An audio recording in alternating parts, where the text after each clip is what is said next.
Ladies and gentlemen, let me ask you a question that will define the rest of your life. It's a simple question, but your honest answer to it, not the words you say out loud, but the truth your soul whispers in the quietest hour of the night, will determine everything. How bad do you want it? I'm not talking about a casual desire, a New Year's resolution that fades by February. I'm talking about the it that keeps you up at night, the vision of a healthier body, a sharper mind, a life free from the chains of disease and mediocrity, the kind of life that most people only see in their dreams. How bad do you want that? You see, most of you are living in a comfortable coma. You're sedated by convenience, by the easy dopamine hits of social media and sugar, by the soothing lies you tell yourself. I'll start tomorrow. I'm too busy. It's too hard. Your biology has been hijacked. Your brain, this 3-pound universe inside your skull, is not your ally. It's been programmed for survival in a world that no longer exists. It craves calories, conserved energy, and avoids discomfort at all costs. That's its ancient, outdated operating system, and you're letting it run your life. You are a Lamborghini being driven like a golf cart because you're afraid to push the pedal and feel the engine roar. The science is clear. Neuroplasticity means your brain can rewire itself until the day you die. But it doesn't rewire through wishful thinking. It rewires through agonizing, consistent, deliberate effort. It rewires when you want something so badly that the pain of not having it becomes greater than the pain of the effort to get it. Let me tell you a story. A few years ago, I worked with a patient, let's call him David. David was 5,200 pounds overweight, pre-diabetic, and on a cocktail of medications just to function. His doctor had told him, change or die. A simple, brutal diagnosis. And David wanted to change. He bought the gym membership. He stocked the fridge with kale. He told his family he was turning his life around. But after 2 weeks, he was back on the couch eating ice cream, consumed by shame. He came to me and said, I don't have the willpower. I'm just weak. I looked him dead in the eye and I said, David, this has nothing to do with willpower. You just don't want it badly enough yet. He was offended. Of course he was. He thought he wanted to live, but what he really wanted in that moment was the comfort of the ice cream, the numbness of the television, the absence of the burning in his lungs and the ache in his muscles. The idea of health was pleasant. The reality of the work was torture. So I didn't give him a diet plan. I didn't give him an exercise regimen. I gave him a shovel. I told him to go into his backyard every single day at 5 a.m. and dig a hole, then fill it back in. A useless, pointless, physically demanding task. For the first week, he hated me. He thought I was insane. But by the second week, something shifted. The absurdity of the task stripped away all the illusions.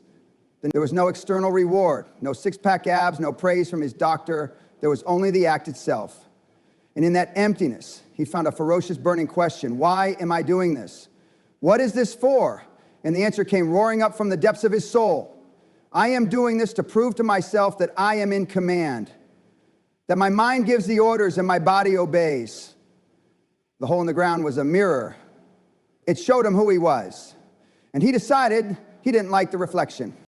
That's when he truly started to want it. Not when he was afraid of death, but when he was disgusted with his own weakness. That emotional pivot, that visceral, gut-level rejection of the status quo is the catalyst. The science behind this is profound. Your amygdala, the brain's fear center, is screaming at you to stay safe, to avoid the gym, to eat the donut. It's trying to protect you from the perceived threat of exertion and social judgment. But your prefrontal cortex, the seat of your executive function, your dreams, and your long-term vision, must become the dominant voice. And the only way to strengthen that neural pathway is to consistently choose the harder path. Every time you choose the salad over the fries, you're not just choosing fewer calories.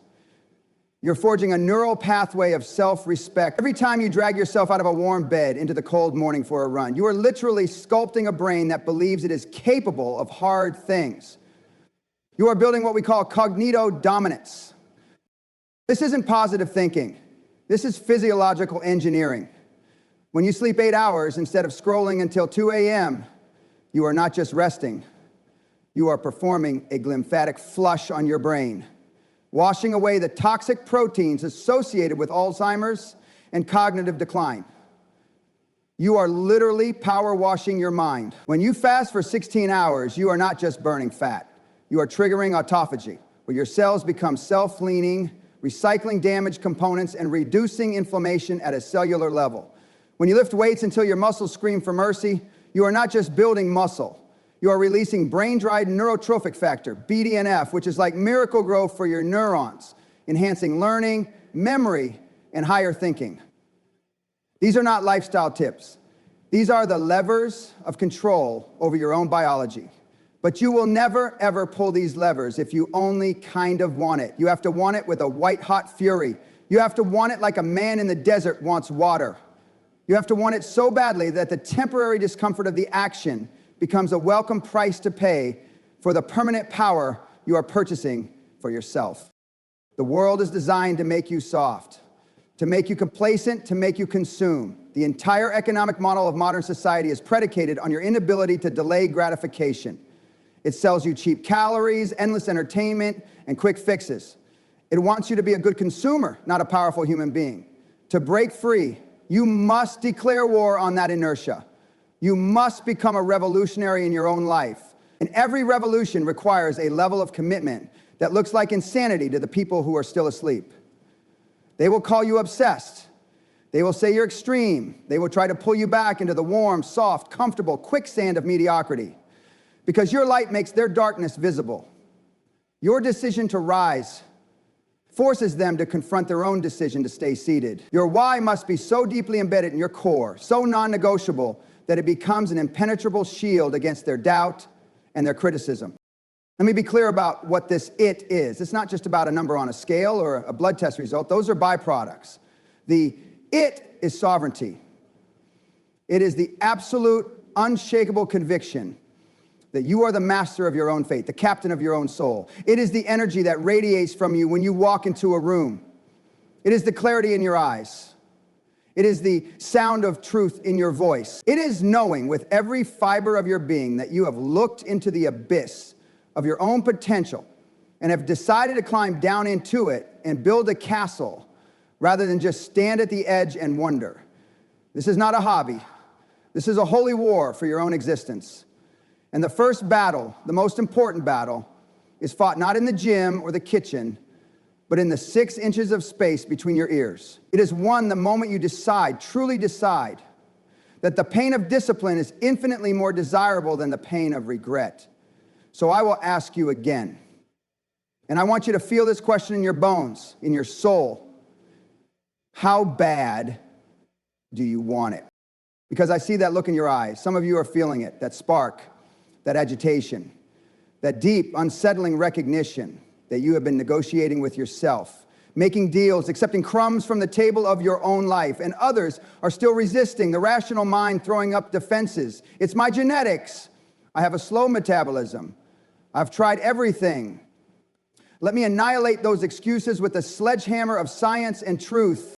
Your genes are not your destiny. They are your predisposition. They are the hand you were dealt, but you decide how to play the cards. Epigenetics, the science of how your environment and behaviors control your gene expression, tells us this unequivocally. You have thousands of genes inside you right now, some for vitality, some for disease, sitting there like light switches. Your choices, what you eat, how you move, how you manage stress, how you sleep, are the hands that flip those switches. You can switch on genes that fight cancer, that build lean muscle, that enhance neurogenesis, or you can switch on the genes for obesity, for inflammation, for accelerated aging. Every single day, with every single choice, you are dancing with your DNA, whispering instructions to your very biology. To say, it's my genes, is the ultimate abdication of power. It is a biological cop-out. You are not a passive passenger in this vehicle of your body. You are the driver, and you have your hands on the wheel. The question is, are you going to drive it into a ditch, or are you going to push it to its absolute limits on the open road? Let me give you another real-life example, one that moves from the physical to the profoundly psychological. I once counseled a woman, a brilliant executive named Sarah. She had everything the world tells you should make you happy: the corner office, the title, the money. But she was consumed by anxiety. She was on beta blockers for her blood pressure, SSRIs for her mood, and Ambien to sleep. Her body was a pharmacy, and her mind was a prison. She wanted peace. She wanted to feel joy again. But she didn't want it badly enough to confront the real issue. You see, her identity was fused with her stress. Her worth was tied to her busyness. To be calm felt to her like being lazy. To be still felt like being worthless. We didn't start with meditation. We started with a question that shattered her reality. I asked her, what is the high-cost, low-reward thought that you're addicted to? After a long silence, she said, if I stop driving myself, everything will fall apart. That was the core belief, the cancerous thought that was generating the physiological stress response, flooding her body with cortisol and adrenaline, tearing her apart from the inside. Her wanting was misdirected. She wanted the result of peace without giving up the cause of her anxiety, her identity as a martyr to her work. So I gave her a prescription. For 1 week, she was to do nothing. Not a vacation, but a deliberate, structured nothingness. She was to sit in a chair for 1 hour each day and do nothing but stare at a wall. No phone, no book, no music, just her and her thoughts. It was the hardest thing she had ever done. The first day, she had a panic attack. The second day, she was consumed with guilt. But by the 5th day, something broke. The noise in her mind began to quiet. She started to see the tangled mess of her thoughts from a distance, and she realized they were just thoughts, not commands, not reality, just neural pathways she had worn down with decades of worry. She saw that her everything will fall apart story was just that, a story. And she could write a new one. She began to want peace, not as an abstract concept, but as a biological necessity, as the very foundation upon which a real life could be built. She weaned off the medications, not because of willpower, but because her why became so powerful that the drugs were now the obstacle, not the solution. She wanted the clarity and the vibrancy of a drug-free existence more than she wanted the numb comfort of the prescription. This is the essence of it. You have to want the truth of who you can become more than you want the familiar comfort of who you are. Your current state, no matter how miserable, is a known quantity. Your brain, that lazy organ, prefers the certainty of misery to the misery of uncertainty. To break out, you must make the vision of your future self so vivid, so compelling, so emotionally charged that it becomes more real to you than your current circumstances. This isn't mystical nonsense, it's a neurological imperative. The brain's reticular activating system, the RAS, is a filter that determines what you notice in the world. It's tuned by what you focus on most intensely. When you obsess over your problems, your RAS shows you more problems. But when you obsess over your vision, when you see yourself, feel yourself in that healthy, powerful, vibrant body, commanding your life with energy and purpose, your RAS starts to highlight the opportunities, the people, the information that will make that vision a reality. You literally begin to see a different world. But this requires a level of honesty that is brutal. You have to conduct a ruthless inventory of your life. Look at your bank statement. Where are you spending your money? On poison that weakens you or on fuel that strengthens you? Look at your calendar. Where are you spending your time? On activities that drain you or on pursuits that build you? Look at the people you surround yourself with. Do they lift you up or do they hold you down? You are the average of the 5 people you spend the most time with. If you spend your time with people who are soft, who complain, who make excuses, then that is your future. Your social circle is a thermostat for your ambition. If you want to rise, you must sometimes have the courage to turn the dial, even if it means leaving people behind in a temperature that no longer serves you. This is not cruel, it is necessary. You cannot fly with the eagles if you are scratching with the turkeys. You must become a relentless architect of your environment. You think you have willpower? Your willpower is a finite resource, a muscle that gets tired. It is no match for a toxic environment. If you have junk food in your house, you will eat it. If you have a phone by your bed, you will scroll. Don't try to be a disciplined person in a distracting world. Instead, be an intentional designer of a world that supports your discipline. Unfollow every social media account that makes you feel inadequate. Unsubscribe from every newsletter that clutters your mind. Throw out every food that doesn't serve your mission. Create a fortress of focus around yourself. This is how you make wanting it easy. You remove the friction between you and your goal. You set up your life so that the right choice is the default choice. You don't need Herculean willpower, you need an intelligent environment. You need to want it so badly that you are willing to change not just yourself, but everything around you. The battle against the self that you have been conditioned to be. You see, the world has sold you a version of yourself that is small, safe, and manageable. It has told you to be realistic, to lower your expectations, to be happy with what you have. This is the single most destructive lie ever told. Be happy with what you have. No! You should be grateful for the foundation, but you must be relentlessly, ruthlessly ambitious for what is possible. Your potential is not a fixed destination. It is a horizon that recedes as you approach it, revealing new lands of possibility you never knew existed. To be happy with what you have is to slam on the brakes in the middle of the race. It is a spiritual and intellectual death sentence. The pain you feel right now, the frustration, the dissatisfaction, that gnawing feeling that there must be more, that is not a malfunction. That is your internal compass, your true self screaming to be let out of the cage that society, your upbringing, and your own fear have built around it. That pain is a signal. It is the fuel.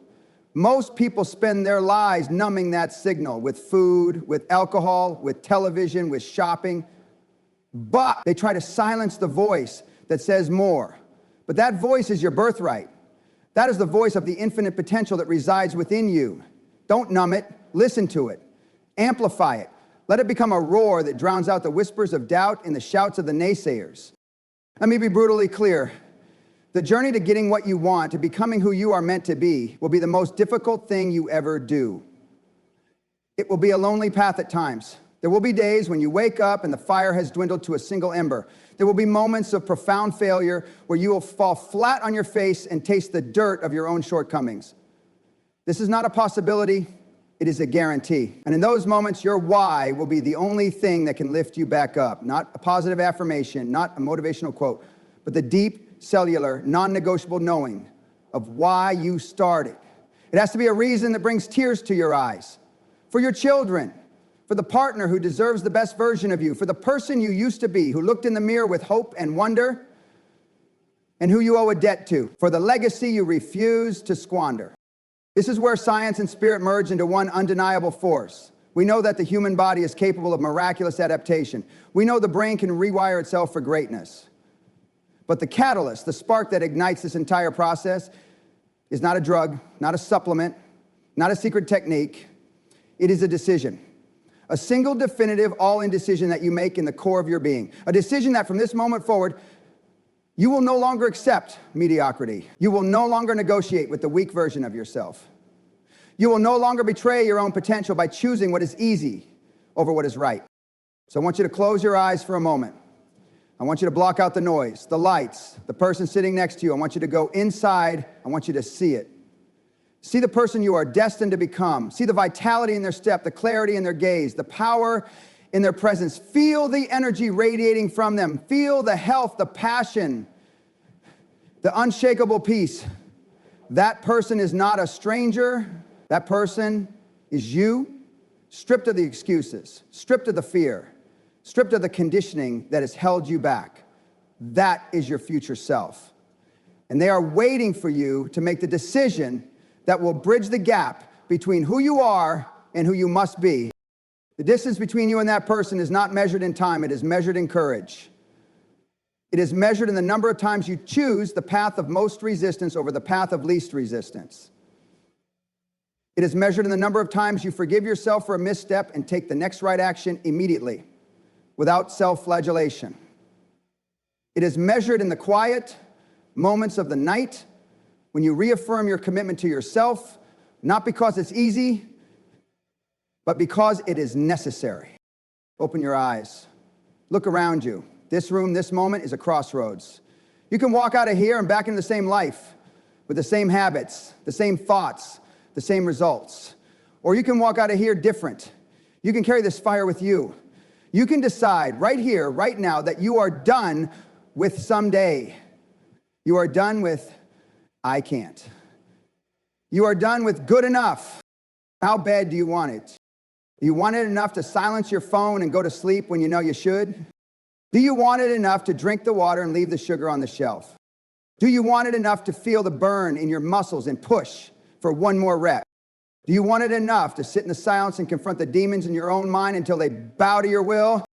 Do you want it enough to be misunderstood, to be called obsessed, to stand alone if you must on the path that leads to your destiny?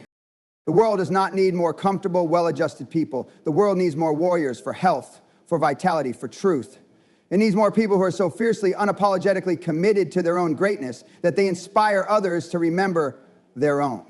This is your call to arms. This is your moment of reckoning. Stop waiting for permission. Stop waiting for the perfect time. The perfect time is a myth. The time is now. The permission slip you are waiting for, you are the only one who can sign it. So go. Go and build the body that is a testament to your discipline. Go and craft the mind that is a razor-sharp tool for your vision.